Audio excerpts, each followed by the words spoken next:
AITA for ghosting my best friend of 15 years and going low contact.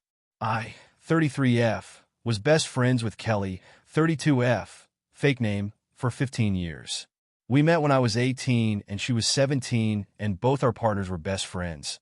That's how we met. We would always hang out and do things together like shopping, dinners, camping trips, and going to clubs, etc.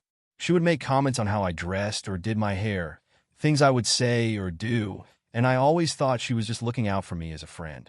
I had other friends back then that I would also spend time with, and Kelly would be in my ears saying things like they were only friends with me to try to get with my partner. I would end up having fallouts with my other friends.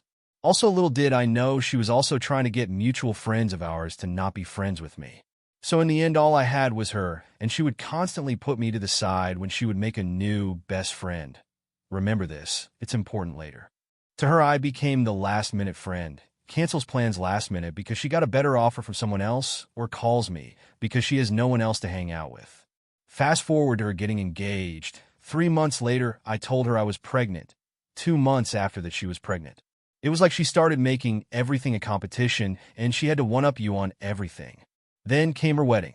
After my son was born, she told me it would be okay for him to be there, as he would be 6 months old.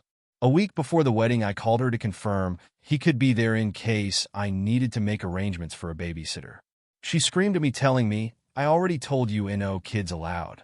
So my son went to my MIL, and I attended the wedding.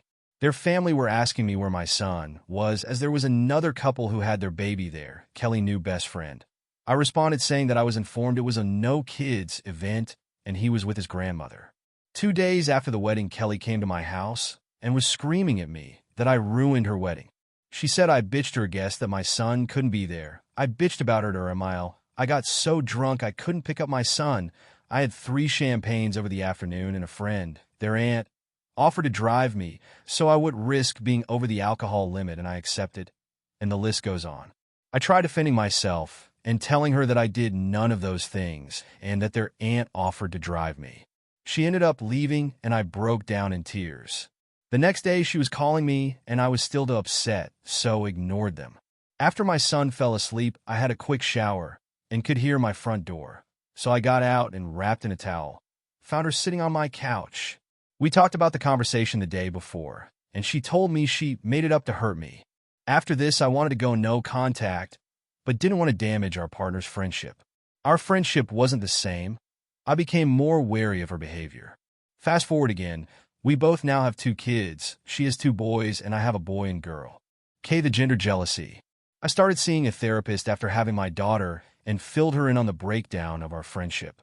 Kelly was telling everyone she wanted to have 3rd baby because she wanted a girl, but they needed a bigger house. They ended up buying a bigger house and had a housewarming party /30th for her husband. My partner asked if I could be the primary parent so he could socialize with his friends as he hadn't seen them in a while, and I was fine with this as it had been pre-communicated. Before this party, my therapist told me to use the gray rocking method with Kelly and gauge how she reacts. My daughter, who had just started walking when we attended this party, I was chasing after her to stop her from falling off their decking, which had no railing, when a guest, Kelly's new best friend, stopped me to say hi. I said hi and continued after my daughter. 2 days later, I got a text from Kelly asking if I was okay as I seemed a bit off. This was the effect of the gray rocking, and saying we needed to talk about the event. I asked her what was wrong as I was only there for 2 hours. Her response: I turned my back on someone and made the other guests feel uncomfortable. Turns out Kelly's new best had been feeding her lies about me, which Kelly believed.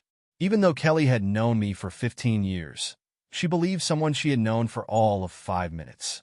By this point, I had enough of her using me as an emotional punching bag and decided to ghost her.